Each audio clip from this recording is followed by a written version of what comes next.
And welcome in Late Kick on the Air. It is Thursday night, July 15th, the year of our Lord 2021, jam-packed wall to wall. We got media days coming up next week. We got a big weekend on tap, though. I don't know that most people realize quite how big this weekend is going to be, not just for Late Kick, but it's a massive recruiting weekend. We're going to give you a preview of like half a dozen kids. I mean, big time kids, and we got intel on each and every one. So I'm going to get to that. We have got numbers through the roof around here. So as we often tend to do around here, I just want to lead it off with another thank you. Our social numbers are through the roof, at Late Kick Josh, by the way, but also YouTube subscriptions are spiking in a time of year where it should be down. Podcast listens are absolutely through the roof at a time of year where they should be down. So thank you for that. So a big recruiting weekend coming up. I'm going to dive very deeply into that in just a second. Also, we've got games that I've got circled, not even the whole season. I intended to make it through the season. I only made it through week 4, and I was already like 5 or 6 games deep. So I think I'll do it in a 3-part series. The first quarter to third of the season tonight, I got some circle games, and I'm going to tell you why. And some of them are off the radar. I'm not necessarily talking about what you would call the biggest games in the country. Transfer portal rankings. They're finalized, and we have taken a couple of deep dives on this. You guys have really ingested that, and you love it more than I thought you would. So I'm going to talk about the final rankings tonight, and now that we're kind of setting rosters and we know who's going to have whomst for the season, we can talk about some takeaways, some overarching final takeaways from the transfer portal. I mean, Southern Cal took in 9 kids, 7 of them rated in the top 100 in our final rankings, just to give you an idea of how quickly teams can overturn with this thing now. And the state of Mississippi, I'm going to put it to you like this, and we'll talk about it at the end of the show, could be the most interesting state in college football this year. I think Texas could give them a run for their money. The state, well, it's 2 states. The Carolinas will be very fascinating, but the state of Mississippi, and then I'm just going to leave it, and we'll get to it at the very end. But thank you so much. Hey, I've given a couple of shout-outs, or we have, rather, on the show the past week or two to high school staffs. And I love hearing from the high school staff. So you guys let me know if you're listening. I'll be happy to give your program a shout-out on the air. But I'll tell you what also happens. It's happened a lot this week in particular. College staffs reach out, everywhere from head coaches to recruiting staffers to coordinators and everything in between. Normally it's in the Twitter DMs. And for obvious reasons, we don't shout them out on air. But it's always... it feels good. It's validating to get, a DM from a recruiting coordinator or a director of player personnel or a head coach. All of these have happened this week saying, thank you for what you said. Or, and here's what helps also, you're a little off base in what you said. Let me set you straight. Let me correct you. Here's the information you need to know. That's the way we get a lot of our information. Just full disclosure. It's from coaching staffs, and the way we do it is not the traditional call the SID, set up a traditional interview. Sometimes it's just coaches reaching out, and I always appreciate that because we want to be as accurate as we can. How are you accurate with an opinion? Well, you have the most logic-based reasoning behind the opinion. How do you get the logic-based reasoning? You go to the sources. So we try and give you source-based information as much as we can. But I appreciate that. Twitter, Instagram, at LateKickJosh. Hit them up, follow them. Let's dive into the show tonight. Several big commitments on tap this weekend. I mean, it starts tomorrow, Friday, and it goes all the way through Sunday. I'm counting 1, 2, 3, 4, 5, at least half a dozen that we know about. Many of these are going to be on CBS Sports HQ, but many major commitments. You need to pay attention here. Let's dive right in and give you the latest intel. So Friday, Katron Allen is going to commit. This is this cycle, 2022 cycle. He's a 4-star running back. He's currently at IMG Academy. Now, while a lot of these guys are in Bradenton at IMG Academy, geography is important. It's important in this recruitment, but it's important in general because most of those kids are not from Florida. They may be from all over the country. They're just in Florida right now. Well, that's the case with Katron Allen. He's a Virginia kid. I was talking to Wiltfong the other day. We were doing the Wiltfong whip around. I said, Steve, is geography important here? He said, yeah, it is. And as a result, Penn State looks to be the overwhelming favorite.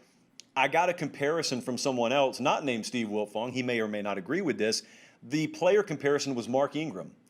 Heisman Trophy winning quarterback or running back rather for Alabama, 5'11", about 220 pounds, lower center of gravity, good bouncing off initial contact. He's a plus pass catcher, will probably improve more at the college level.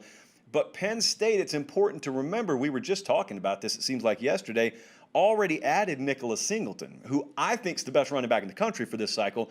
But if he's not, this cat's also in the running. And so this would be really good for James Franklin and his staff there because it shows their ability to sell the running back by committee approach, which used to be a turnoff for kids. And now it's not. Ironically, you think about Mark Ingram, since I made that player comparison, he won the Heisman at Alabama, and he had to carry a bulk of the load, but not the whole load, because Trent Richardson was there. And then it was Yeldon and Lacey. And they've always at Alabama, aside from the Derrick Henry year, always had those 1-2 or 1-2 3-headed monsters in the backfield. And that hadn't always been the case. But these days, guys are smarter, and they understand the shelf life for running backs at that position is shorter. And the more you can go to a program that features you while not taking all the tread off your tires at the college level, the better off you'll be. And this is a testament to Penn State staff. If they do land Katron Allen, which I believe they will, it's a testament to them being able to sell that vision. It doesn't matter if it makes sense if you can't sell the vision to the guy. So we'll see if that comes to fruition. That's tomorrow. You don't have to wait long on that. Also tomorrow, Gunnar Givens is a four-star offensive lineman. Virginia Tech leads here. He's 6'5", 270 pounds. He's out of Virginia. Again, the Hokies, the crystal ball favorite. They are quietly putting together at Virginia Tech their best class since 2018. I know a lot of heat has been thrown their way, but let's give credit where it's due, too. This would continue that momentum. It would be a really, really big pickup for him. And so just keep an eye on that, because that's also a Friday commitment. And again, if this happens, and I would lean Virginia Tech for Gunnar Givens, that continues on that best class since 2018. That's, imperative for obvious reasons, imperative for Justin Fuente. Then we roll on to Saturday. This is a big one. We got multiple big ones on Saturday. Let's start with Dalen Everett, four-star corner. He's 6'1", he's about 185 pounds. He's a prototype at that position. Everyone loves him. He's the kind of guy that you put him in the mold, and then you remove him, and you say, all right, this is what I want at the corner position. He's at IMG too.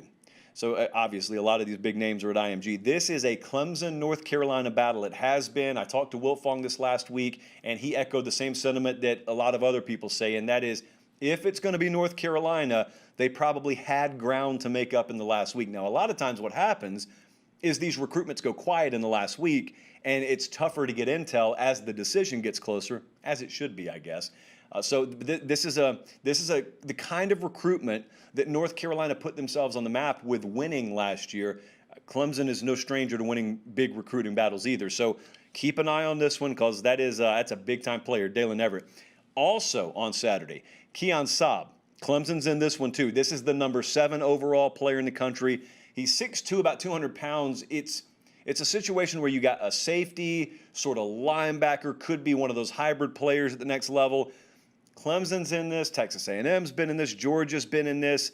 And this one's, this is fascinating to watch. This is going to be one that you'll probably see headlines about on all the major websites. Keon Saab commits Saturday. I don't have a ton of intel on him. Strikingly, that is the most high-profile player here, aside from one I'm about to mention, and he's the one I have the least amount of information about. This has been like a really knife fight type battle, and I don't think it's decided even right now. And Trayon Webb is a 2023 guy that's committing on Saturday. He's out of Jacksonville. And there's a school I'm about to mention here with him, and it's not going to be the last time I mention him. Oklahoma is trending with Trayon Webb. Now, he's an athlete. He can play a number of different positions. He's out of Jacksonville, and so that shows you the eastern reaching effect of Oklahoma's recruiting tentacles now. But they can also reach with the other tentacle on the other side of the octopus, not to be confused with octopi, which is what happens when you have multiple octopuses. They can go all the way out to the West Coast, too. How do I know that? They've already done it. But if you don't believe it, let's just pay attention to what may happen on Sunday. This is the biggest one on the entire list. It's almost like we structure it this way. 2023 5-star quarterback Malachi Nelson will announce, at least verbally, his commitment on Sunday. He is out of Los Angeles, California, and wouldn't you know it, the Oklahoma Sooners are the overwhelming crystal ball favorite for Malachi Nelson right now. This would be, if the Sooners land Malachi Nelson, this would be the 3rd cycle out of the past 5 that Lincoln Riley has landed a 5-star quarterback. Now, if you see the way the game is evolving, you understand why that's such a big deal. You had Spencer Rattler, Caleb Williams this last cycle, and this would just continue that trend. And I'll tell you another trend it would continue. It would continue that trend of USC and West Coast football fans in general watching another one of their homegrown talents leave the West Coast. to go to Oklahoma, Alabama, Clemson, Georgia. We've been watching that for a while now. So these are all happening this weekend. It's a really, really big recruiting weekend. It starts Friday. It goes all the way through Sunday, and those are just the announcements we know about. Remember, it's July. We have expected this recruiting wave for a while. We have it now, so let's keep an eye on all those. All right, man, I feel like I'm going to sneeze. My nose itches. So the games this year that a lot of people have circled as games of the year, we've spoken about. I have spoken about them to you. You have given me your feedback. I have seen all the big sort of what we call marquee spotlight games. And we look forward to those, don't get me wrong. However, there are games aside from the ones that are going to be titled Games of the Year or Games of the Week that bear close watching. So here's what I wanted to do. We'll probably do 3 parts of these. This will be part 1. Colin, here's your endpoint. How about some games of the year to circle in the first quarter to maybe the first third of the season? Again, these are not maybe the biggest games in the country, although in some cases they will be that given weekend, but these are games that I am excited about for a number of different reasons. This is not an exhaustive list, so not every game I'm excited about can I fit into this segment. But let's start in week 2. How about Oregon at Ohio State? Now this one's obvious. This is going to be one that everyone labels the game of the week. Ironically, it may not even be the game that yours truly is at that week for reasons I'll mention in just a second. Think about the matchup here. The matchup everyone will be talking about is Ohio State's wide receivers against Oregon's defensive backs. I've talked to at least one staffer that thinks that's a glaring mismatch that Oregon's going to be ill-equipped to, battle back from early in the year.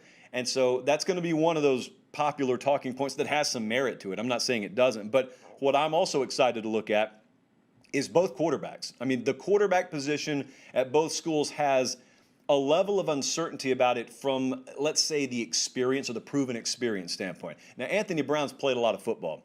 Not a whole lot of it at Oregon, but he's played a lot of football. He's a transfer guy. He's been around forever. He's like drawn AARP mail by now.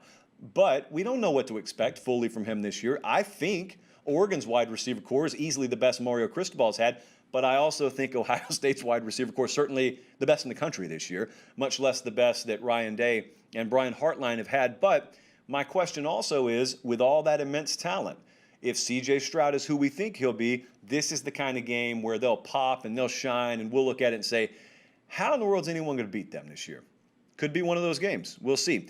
But remember, take this in the proper context, because a game I'm not going to list that also bears close watching on this same day is Washington at Michigan. So you could be taking, for argument's sake, let's pretend Southern Cal is going to be competitive, but let's say Washington and Oregon, 2 of the very best that the Pac-12 has to offer this year. They're both headed to the Big Ten on the same day. This is off the heels of UCLA playing LSU in week 1. We could be coming out of week 2, and you could have already left the Pac-12 for dead, or you could be saying the Pac-12 is the early surprise story in college football this year. The second game I want to talk about is not in a conference period. It's a cross-conference rivalry game, the Cy-Hawk Trophy. I've always thought I could come up with a better trophy name for this, but I digress. This is one of my favorite games of the whole year. I have bias here. I'm an Iowa State guy. Didn't grow up there, just love everything about Iowa State. Iowa State has not beaten Iowa, it feels like, in several administrations. Matt Campbell has not beaten Iowa. He is, 0-5, didn't get to play the game last year. He'll be favored this year. Iowa State welcomes in Iowa in week 2. One of the things I like about this rivalry game is it's earlier in the year as opposed to a vast majority that are later in the year. This could be the biggest game ever in this rivalry. And I'll tell you what really could put the capper on that. If Iowa beats Indiana in week 1, which is a very losable game, but if they win that game and Iowa State merely takes care of business against Northern Iowa, these two will be ranked as high as they've ever been ranked, at least comparatively, when they face each other in week 2. You add in the fact that you get back the full stadium effect, and it's always just an insane environment anyway. I've always watched this thing from afar and thought, man, that's crazy. And I grew up in the SEC, so everyone brags about SEC environments, and they should. They're incredible. But I've always watched this one and said, that's no joke either. Look forward to trying to find that out this year myself. How is this not a one-possession game, though? Where you look at the quarterback situations, you look at the styles of play, you look at the offensive personnel in general, and you think about how tense this game is. Look at my fist, how tense this game is. How is this not a one-possession game? If someone's not minus 4 turnovers, how's this not a game that you are watching with 2.5 minutes to go in the fourth quarter with the outcome still in doubt? This is one that I think everyone should have circled. Again, Iowa State's going to be favored here. Iowa State under Matt Campbell, 0-5. Now, they know that stat. It's tattooed on everyone's forehead in Iowa, but maybe outside of that small bubble, maybe you don't know that. Well, you do now. Let me go to week 4. I'm going to talk about a couple of games in week 4, but the one that's going to be the headliner, I'm going to say for last. There's another one that's not going to be the headliner, but I think when the dust settles at the end of the day, it could very well be the one that everyone's talking about, and that is Arkansas versus Texas A&M. This is obviously an SEC Western Division game. They don't play it on home campuses, though. They play this one in Arlington, Texas. Notre Dame, Wisconsin's the same day. I'm going to talk about that game in a second, but this is the first true test for A&M, or let me put it this way. If A&M has already been pushed to the brink before this, they got bigger problems than Arkansas. Having said that, this is week 4, okay? Arkansas has already played Texas. Maybe they've already lost a game. Who knows? But this one right here is the opener of conference play, and we got a lot of things that we expect to know about Texas A&M. You think the running back stable, it could be the best in the conference. The wide receiver stable should easily be the best they've had there so far. Haynes King, while maybe Preview Magazine culture thinks if you lose Kellen Mond, you have to take a step back, Aggie fans think, you know, maybe we upgrade from good to very good at the quarterback spot. Point being, this is where you start to get the answers. All the summer, I'm not going to say the O word, this summer period, that's what the talking's for. SEC Media Day next week, that's what the talking's for. But this is where you start to find it out. And I'm telling you, no matter where you see Arkansas ranked in the preseason, it's going to be a sum greater than the individual parts product that Sam Pittman puts on the field. Not much different than last year. And I also want to tell you this, the difference between ranking and power rating teams. A lot of people are going to rank Arkansas lower than a power rating should have them, because they're going to look at their schedule and they're going to say, well, this is the toughest schedule in the country, which it probably is. And they're going to say, well, I expect them to struggle to make a bowl game. Well, that's all well and good, but that's relative to schedule. If I took that same Arkansas team and had them play an AAC schedule and I predicted them to go 9-3, well, would I all of a sudden rank them higher? I shouldn't. The team is what the team is. So my point is, don't underestimate Arkansas. This should be a battle. This is not one where I think A&M's pulling away and they're resting starters in the fourth quarter. Fourth game, one of the first ones you'll see all year. It's a Friday night, week 1 affair. It's on the road for North Carolina. They're going to Virginia Tech. I'm giving consideration to go into this game. It's going to be an intense atmosphere. I think people are going to underestimate what that atmosphere's impact on this game will be. Nervous spot for North Carolina. Every time that you watch a shuttle take off, for example, it looks like it should.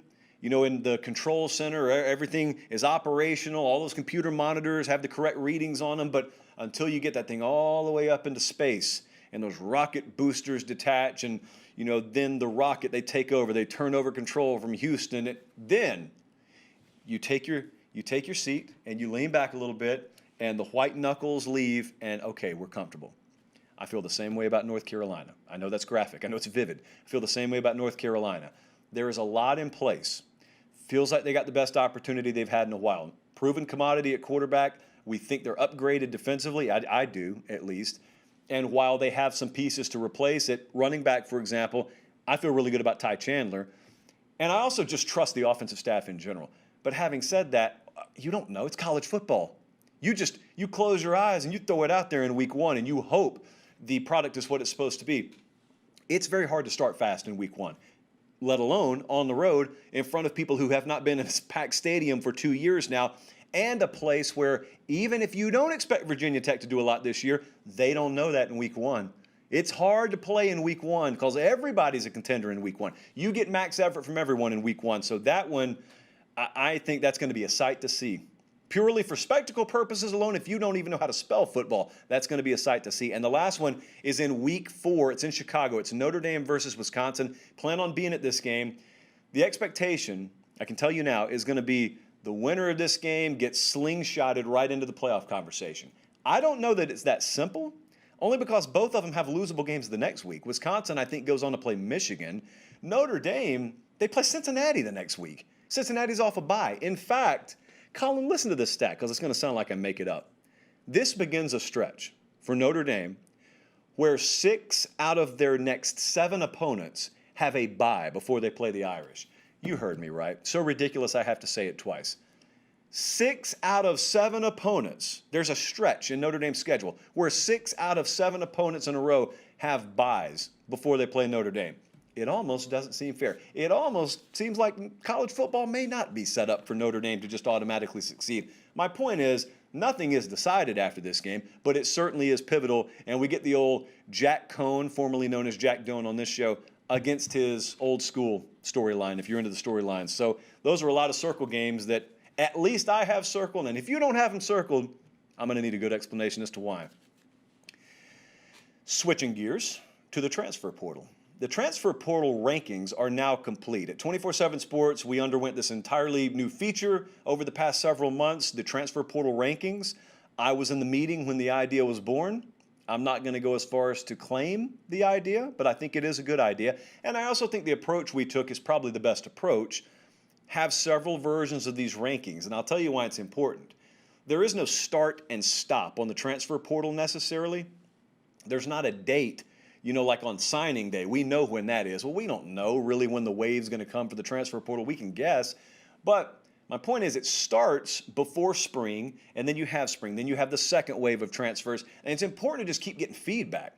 You got a lot of guys that transfer, and you got them ranked high, and then we hear from their college staffs in some cases, this isn't what we expected to get. Damaged goods here. Injuries not healed from the neck up, he's a mess, whatever the feedback is, and then you adjust guys accordingly, and you can't do that if you just put out one set of rankings. So we updated these, and feedback was key on it, and I observed the process, and I believe in the rankings, so I'll endorse them. Let me say that.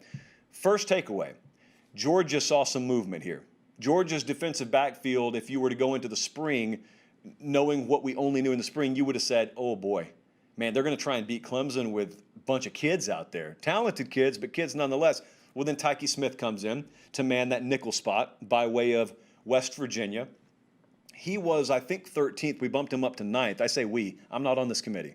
So if they bomb, don't blame me. I just want the credit with none of the blame. Again, that's all I've ever asked for. But Tyke Smith goes from 13 to 9. And I'll also tell you another thing to keep an eye on. Darian Kendrick, who was the former 5-star kid, defensive back at Clemson, transfers to Georgia. He is ranked, where we got him? We got him at 6th. Now remember, he had some off-field issues. Last time we spoke, they were still in doubt. Well, those have been taken care of now. So he looks good to go this year. And so you got 2 big defensive back pieces figured out there. Also, Eric Gilbert sits at number 3. So it may very well be that you call Georgia the winner of this thing. They got to contend with USC and Oklahoma for that title. But they've been a big winner here. USC, speaking of the Trojans, they know exactly what they're doing. USC said, well, we got a lot to replace. I saw Chris Hummer actually did a feature with Spencer Harris, who's the director of player personnel at Southern Cal about a month ago. He said, it's not like we rang in the new year and said, all right, Happy New Year. What's our New Year's resolution? Let's take everyone we can from the transfer portal. Those were not his words. I'm paraphrasing his thoughts, but it's just a unique confluence of events. We try and use that word at least once a week. And they had to take a lot of guys. Well, they did. Southern Cal took 9 and counting guys from the transfer portal. 7 of them are ranked in our top 100. You got a couple of running backs that should see playing time this year. You got a couple of wide receivers, a tight end. I mean, they got a lot of guys on offense alone that you should watch them in week 1 and find yourself saying, oh, look, all the transfer portal guys are on the field. Southern Cal did what they needed to do. They understand. The coaching staff's not stupid. They know what time it is. And so all of those guys should be, in some shape, form, or fashion, impact players this year. There's a name that I don't think any of you know. Or let me put it in a finer point. If you do know this name, hats off to you. You are as diehard as it gets. Samori Toure is my guess on the pronunciation. But they know how to pronounce his name at Montana because the guy has amassed 2,500 receiving yards the past 3 years. So Samori Toure goes from Montana to Nebraska. Now, all the transfer portal talk about Nebraska has obviously been Wan'Dale Robinson leaving Lincoln and going back home to Kentucky to play for the Wildcats. Well, they quietly filled that void potentially with what could turn out to be the number one receiving option on their team. But it's a kid from Montana that you've never heard of, so it may catch you by surprise in week 1, 2, or 3 when he starts doing big things. He flew all the way up to number 40 overall in these rankings. He's our number 8 overall transfer portal wide receiver. And to be honest with you, these are my words, not the committee's words. I don't know that we really have an accurate gauge of where to put him. I think he's properly listed, but it could be that we get to the early portion of November and we say, the Montana kid that came down here to Nebraska, boy, man, they should have ranked him higher in retrospect. Who knows? That may be what we say in November. Notre Dame, to wrap this up, did something on their offensive line that may pay huge dividends. And it doesn't look like they did a whole lot, but if you're an Irish fan, you understand how imperative it was they do something there. Now, I don't think Notre Dame is going to be a massive year in, year out, pursue the transfer portal at any cost type of program, but they needed to, and they were strategic about it. So they went and got Kane Madden. He, I think, has 31 overall starts. He came from Marshall, which was about as much as the rest of their guys had combined coming back. They're replacing like 3 or 4 starters on the offensive line. So they got Madden, and when you combine him with a couple of guys they got from the high school ranks that should be able to play, let's hope so, because they're going to need to play right away. This is a big focus for Notre Dame. We were talking about that Notre Dame-Wisconsin game a second ago. That's going to be one of the early gauges of how ready Notre Dame's offensive line is, because you're going to be seeing one on the other side of the field. And it's going to be a line of scrimmage game. I mean, that's what football is in general, but some games more than others. That's where you'll see whether Notre Dame going into the transfer portal and the high school ranks, that recruiting, player development, does it pay off? Because that's one area that all Notre Dame fans have been focused on. And also I wanted to hit a guy instead of just a team. Ty Chandler, I talked about him 2 months ago. Ty Chandler is my early pick for a guy that just nailed this thing. Ended up in the perfect spot. I think Ty Chandler is just like Eric Gray, really. They both left Tennessee. One of them went to Oklahoma and Eric Gray. The other goes to North Carolina and Ty Chandler. I think it's a godsend for both of them. Ty Chandler's played a lot of football, and he's dropped into a situation where they're replacing a couple of 1,000-plus yard rushers. They've got their entire offensive line back pretty much at North Carolina. It's just a ready-made situation. It's a much more favorable offense for his skill set. So Ty Chandler, I was talking to Trey Scott the other day, and it's like finishing each other's sentences. I think he feels the same way I do about it. Ty Chandler is a guy that I would really watch because it's about fit. Fit. I can't remember off the top of my head whether Daquan Newkirk is ranked in our top 100, but Newkirk's a guy who went to Florida, not rated all that highly, but yet that coaching staff says, hey, he's a good fit. It's about fit. Fit is the name of the game in the transfer portal. All right, I want to wrap the show up by talking about a state that we have not talked about a whole lot, but in totality, you need to pay attention to this. I mean, if you're a college football fan now, I want you to think about what I'm about to say. The state of Mississippi. Your initial thoughts are a couple of programs in that state at the SEC level that usually don't contend at the national level, so unless I'm a fan of those teams, I don't pay a whole lot of attention. That may be what most of you think. The state of Mississippi could be the most fascinating state in all of college football this year. Think about the 2-year transitional period we've had here. If I were to have frozen you in the cryo chamber that we use hypothetically sometimes on the show, the last thing that you remember as I thaw you out right here in the studio is you remember Matt Luke and you remember Joe Moorhead and you probably remember yawning. All due respect to those guys. Great position coaches. Just probably weren't ready for the head coaching spotlight quite yet. Well, as you're heating up over here from your cryo freeze the past 2 years, imagine your look on your face when I tell you, oh, the Matt Luke, Joe Moorhead days, those are gone. We went and got Lane Kiffin and Mike Leach. How's that sound? You're on the first thing, smoke into the Magnolia State. That's how it sounds. So think about what this year could include, because I'm a believer that you don't have to look at the SEC West and just say, oh, it's Alabama, no one else matters. That's a myth. It's a fact that Alabama is the best program in college football. It's a fact they set the pace. It's a fact they're doing what no other team in the history of college football has done. But even having said that, over the last 11 years, I think they've won the division 6 times and not won it 5 times. It's an every other year situation on average. And that's why I'm not predicting either one of these to make it to Atlanta. But what I'm saying is this is not a sport. It hasn't been. Even in this remarkable run for Alabama, where you could just afford to automatically stamp them every year. It seems that way. I pick them to win the West every year because I think they're the best team in the West every year. They don't always win the division. The best team doesn't always win the division. It's a crazy sport. Even when you recruit like they do, it's a crazy sport. So even if you seed the West, okay, for argument's sake, even if you seed the West to Alabama, the second point is still valid. And you know this if you watch Late Kick. We are not a show that defines mattering as does it pertain to the college football playoff? If yes, it matters. If no, it doesn't. We don't think like that. There's a lot that's great about this sport that doesn't necessarily have automatic playoff implications on it. So consider the possibilities for both of these programs this year. At quarterback alone, you got Matt Corral, and we know that at Ole Miss. And again, that's a guy who, at the very least, to start the season, is in the conversation as being the best in the SEC to start the season.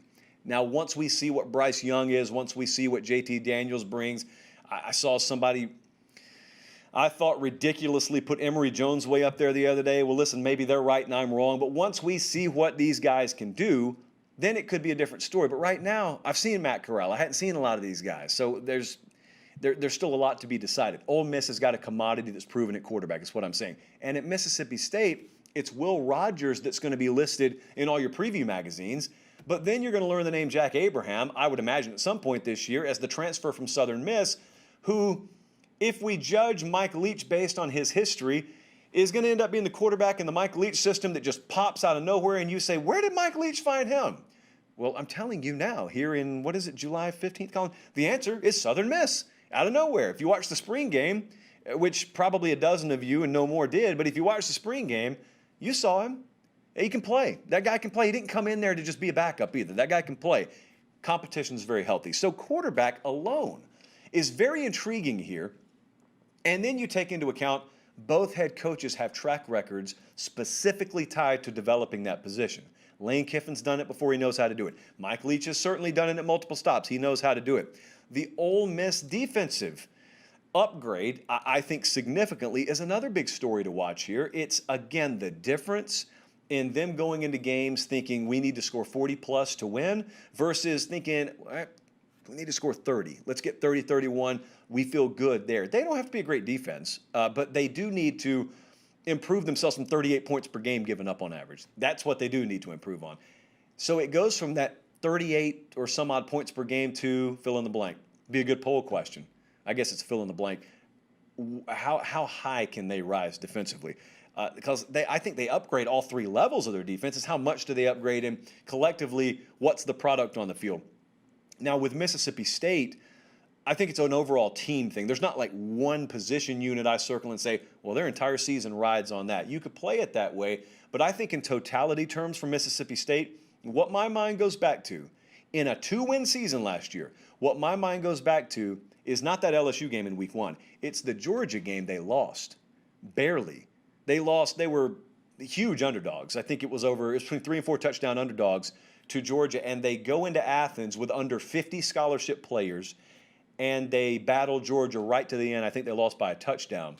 And Will Rogers was the quarterback that day, and Georgia could not run it on him to save their life. It was one of the craziest stat lines you'll ever see. I mean, I think we spent like 10 minutes just reading the rushing statistics on the show. After that game, so they lost that one. They lost the next week. They lost the week after that, but they were playing their best football. And then they capped at the end of the season with a big win. Point spread was, I think, pick 'em, and they houseboated Missouri. First time I ever used that phrase on the show. The reason I make that point is because sometimes what is perceived as a weakening of the team, i.e. transfers, guys quitting, is actually a strengthening of the team at its core. With Mike Leach, make no mistake, he's going to rub a lot of people the wrong way when he comes in. You're going to have a lot of defectors. He knew that. If he would have had to have put his own money on an over-under transfer, he would have just taken the over. At any number, he would have taken the over. He knew guys were going to leave. He had to have it happen.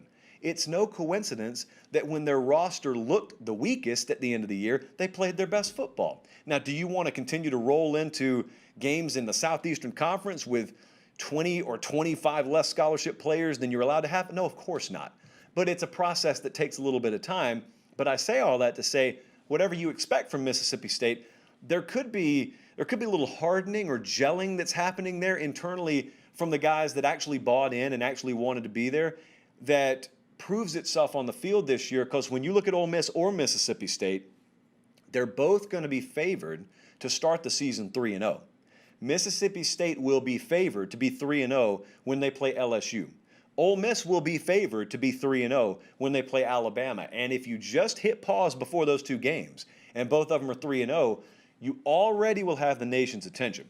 If either one of them pulls what would be pretty sizable upset or upsets that day, then you'll really grab the nation's attention. But even if they both lose that day, there's a big difference in playing competitive ball in the SEC West versus 66-3 and 62-7. I mean, those were the two scores for Alabama Ole Miss after that 2-year stretch where Hugh Freeze and company beat Bama. So my point is, competitive football will be played in the state of Mississippi this year.